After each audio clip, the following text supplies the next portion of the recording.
If you've lived in Indiana long enough, there's a good chance you've passed places where entire towns once existed without ever realizing it.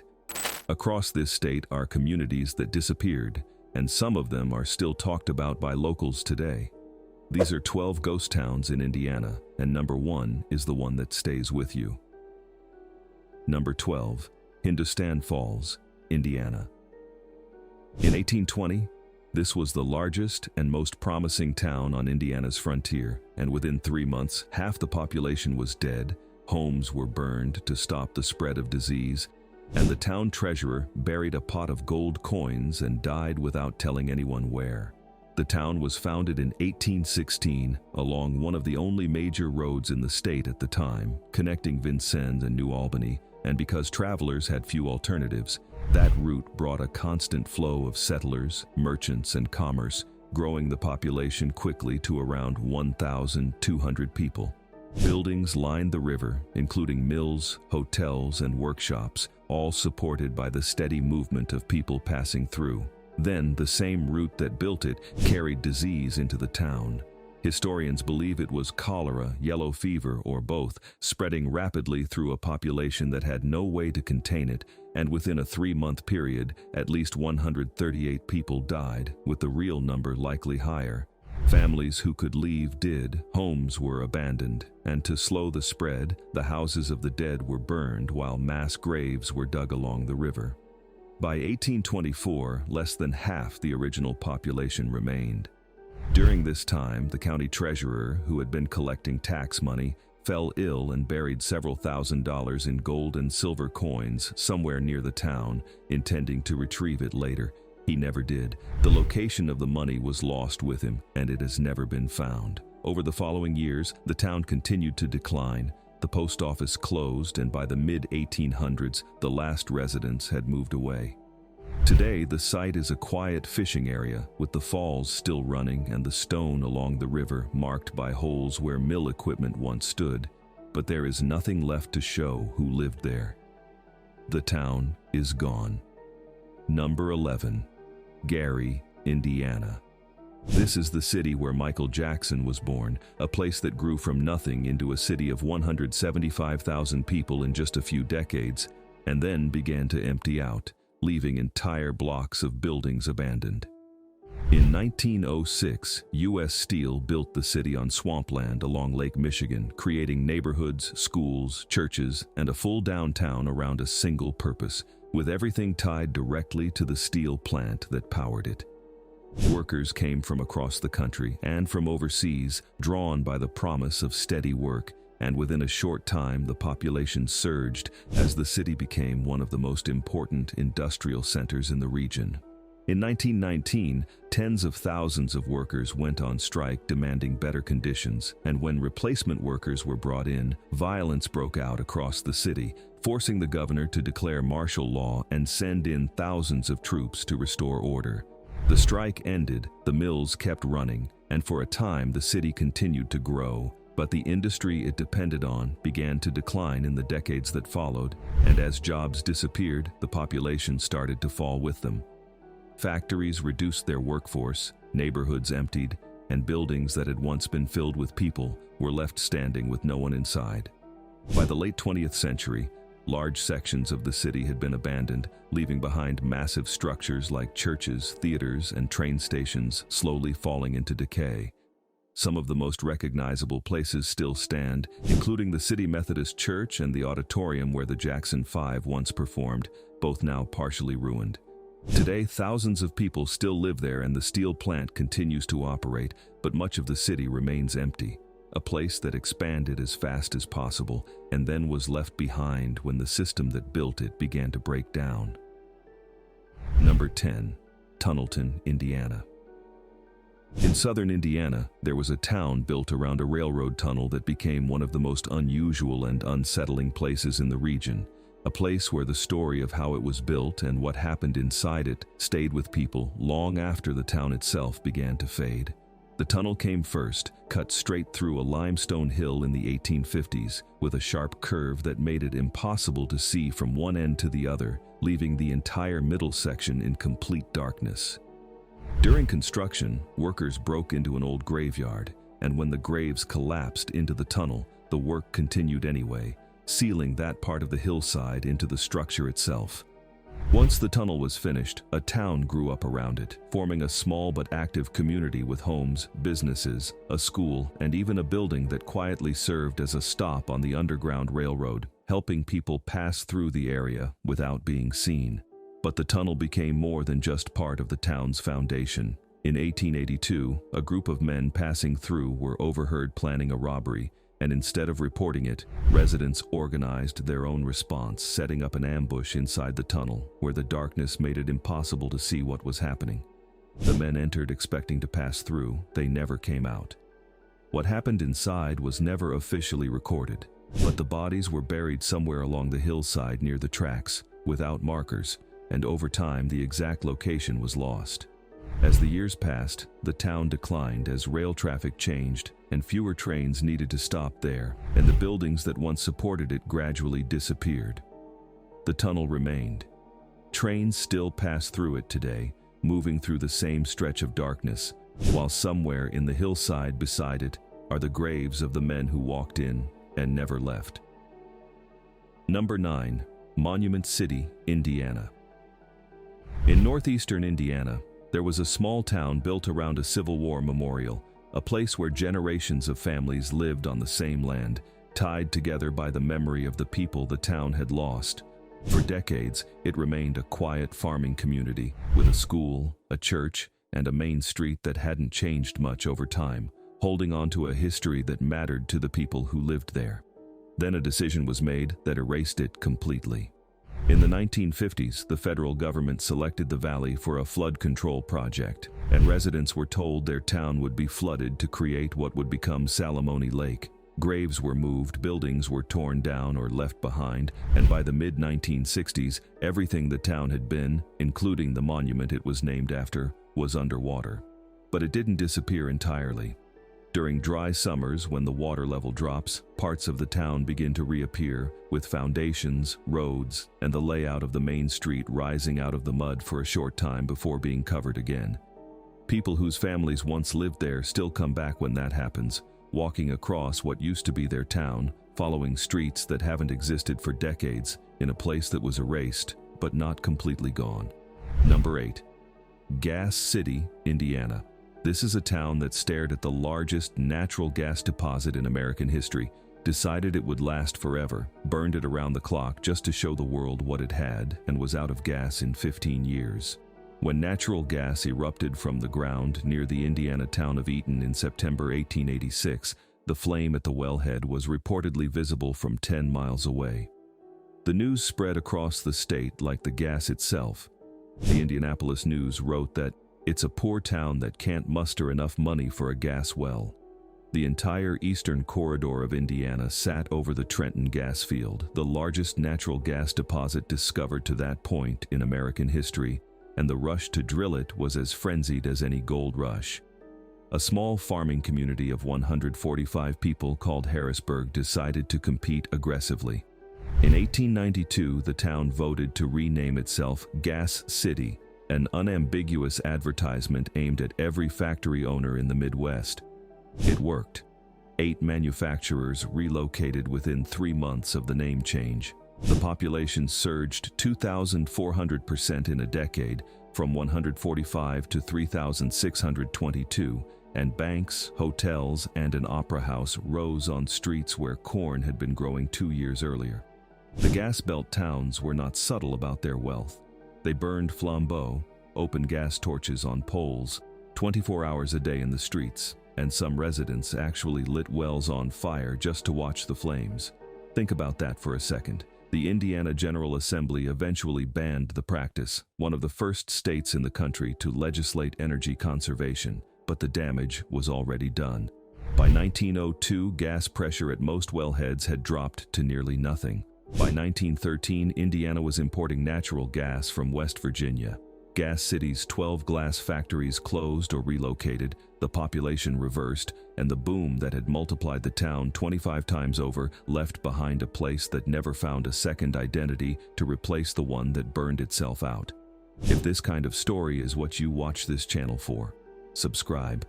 We go deeper every single week. Number 7. New Harmony, Indiana. This is the only town in America that was abandoned twice, by two completely different utopian communities, 11 years apart, and the wreckage of both experiments left behind the first free public school in America, the first kindergarten, and some of the most important scientific work of the 19th century. In 1814, a group of German Lutheran separatists, led by a preacher named George Rapp, crossed the Wabash River into the Indiana wilderness and built a town from nothing.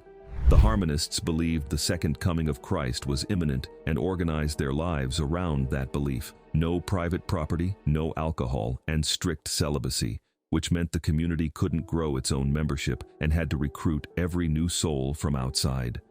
What they built in 11 years was remarkable. Over 180 structures, orchards, vineyards, textile mills, a trade network reaching as far as New Orleans. They called it the Wonder of the West. Then Rapp decided Indiana was too isolated for trade and moved everyone back to Pennsylvania. He sold the whole town, 20,000 acres, every building, to a Scottish industrialist named Robert Owen for $150,000. Owen had already made his fortune at a textile mill in Scotland, where he proved that decent housing, free education, and no child labor could coexist with a profitable business.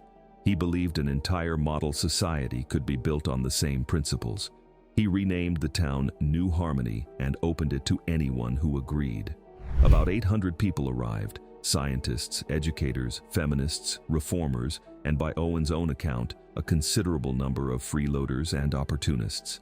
Owen's partner, William McClure, chartered a keelboat in Philadelphia, loaded it with some of the most distinguished scientists and naturalists in America, and sailed down the Ohio to the Wabash, a voyage that became known as the Boatload of Knowledge. The experiment it was meant to sustain lasted 2 years. The free-thinking reformers proved harder to govern than Scottish mill workers, the factions multiplied, and by 1827, Owen had lost 80% of his personal fortune and the community had dissolved. His sons stayed and built careers that lasted. One introduced the legislation creating the Smithsonian Institution. Another conducted the first geological survey of Indiana.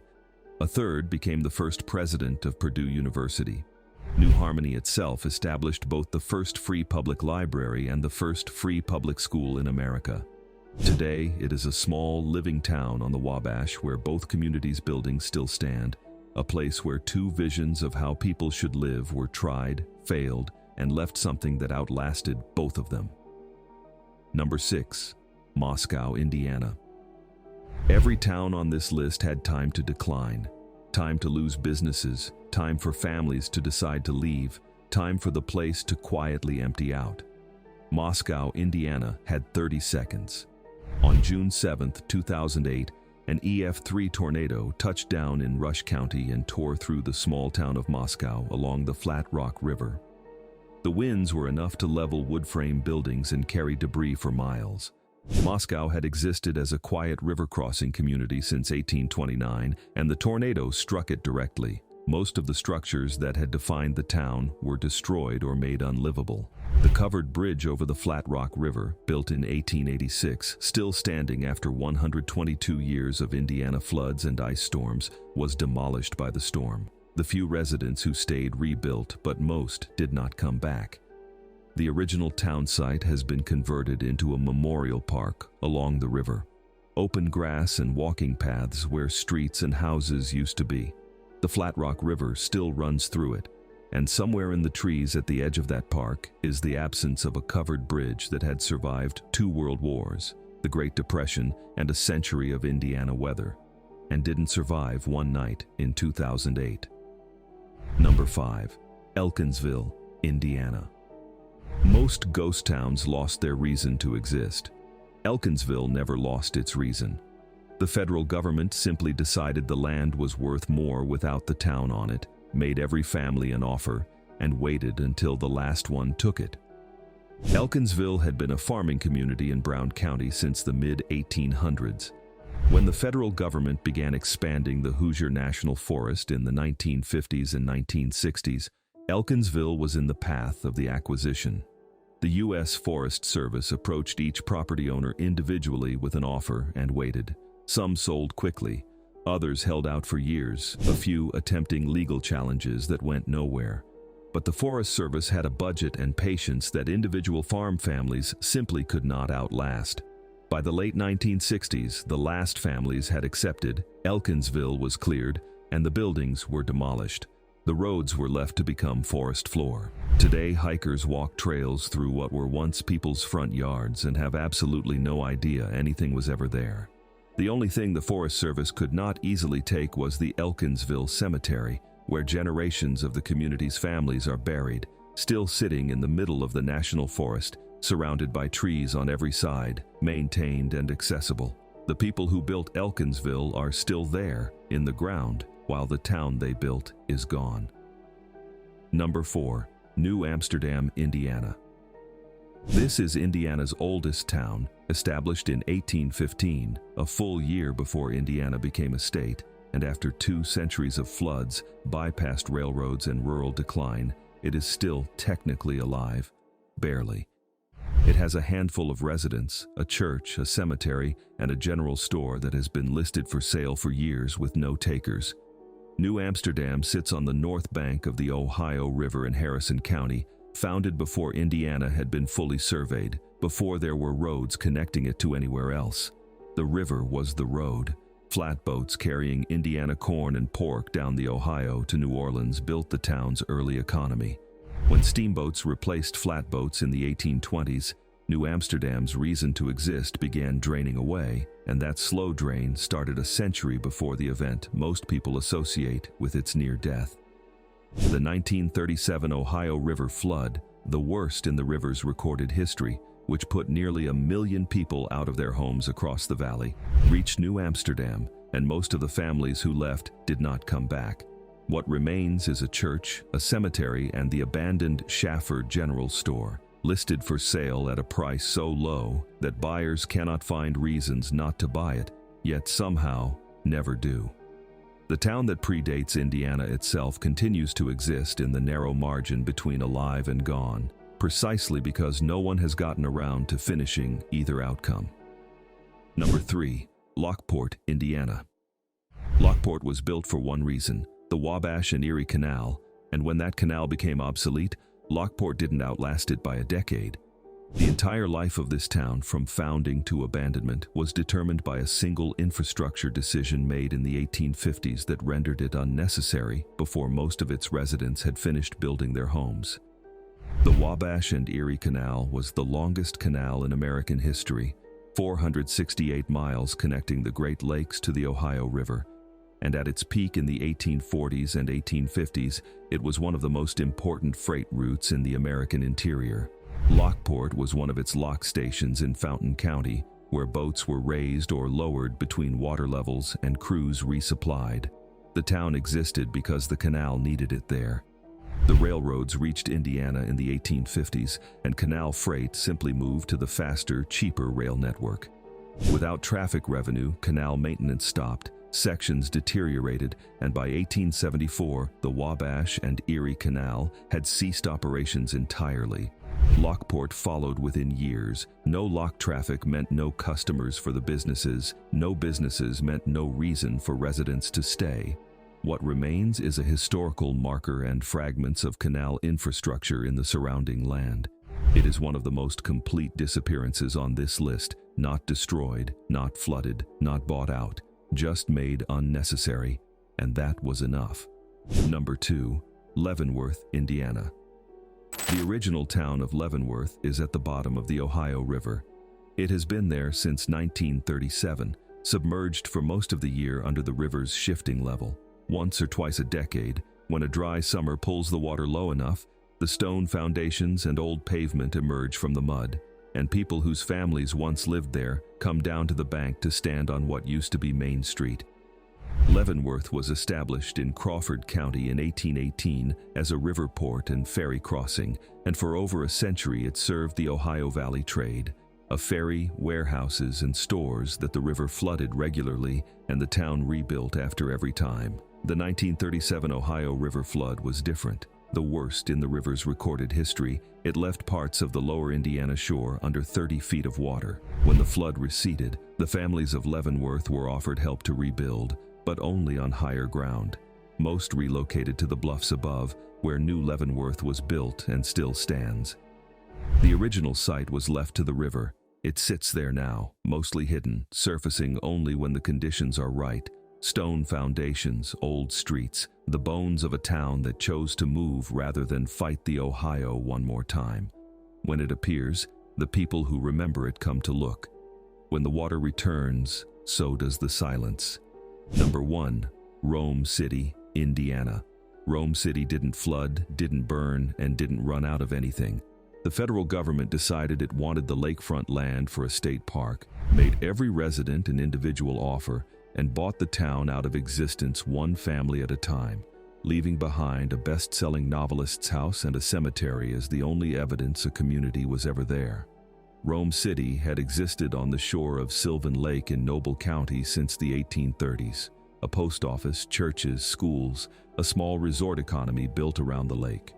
One of its residents was Gene Stratton Porter, one of the 10 best-selling novelists in America in the early 20th century, whose nature writings sold millions of copies and drew readers from around the country to this particular lake in northeastern Indiana.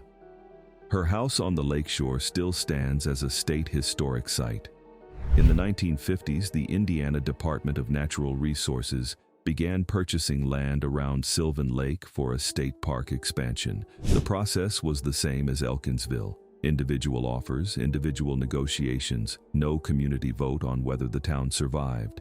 Each family made its own calculation alone, and one by one they sold. By the time the last acquisition was complete, Rome City's commercial center was inside the park boundary. The businesses had no customers, the post office closed, and what had been a town was a park entrance. The state could not acquire the cemetery, which remains in its original location surrounded by parkland, or Gene Stratton Porter's house, which became a historic site. Her name is on the entrance sign, and her house is still on the lakeshore, and the town that produced one of the best-selling writers of her era is otherwise completely gone, replaced by a recreational area that most visitors enjoy without any idea that an entire community was erased to create it. Drop a comment. What town are you from in Indiana? Tell me the name and I'll turn one of them into a story for the next video. Subscribe so you don't miss it.